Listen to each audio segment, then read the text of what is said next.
অবশেষে অবসান হতে চলেছে দীর্ঘ প্রতীক্ষার। দেশের সবচেয়ে বড় প্রকল্প রূপপুর পরমাণু বিদ্যুৎ প্রকল্প থেকে উৎপাদনের অনুমতি মিলল। প্রকল্প পরিচালক বিষয়টি নিশ্চিত করে জানান, কমিশনিং লাইসেন্স পেয়েছে কেন্দ্রটি।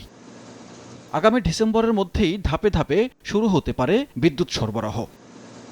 এদিকে প্রধানমন্ত্রী তারেক রহমানের সভাপতিত্বে বৃহস্পতিবার সন্ধ্যায় সচিবালয়ে মন্ত্রিপরিষদের নিয়মিত বৈঠক অনুষ্ঠিত হয়। সিদ্ধান্ত হয় 2030 সালের মধ্যে সরকার সোলার পাওয়ার দিয়ে 10,000 মেগাওয়াট বিদ্যুৎ উৎপাদন প্রক্রিয়া শুরু করবে।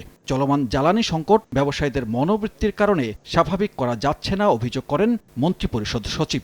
2030 সালের ভিতরে সরকার শুধুমাত্র সোলার পাওয়ার দিয়ে 10,000 মেগাওয়াট বিদ্যুৎ উৎপাদনের একটা পরিকল্পনা গ্রহণ করেছে।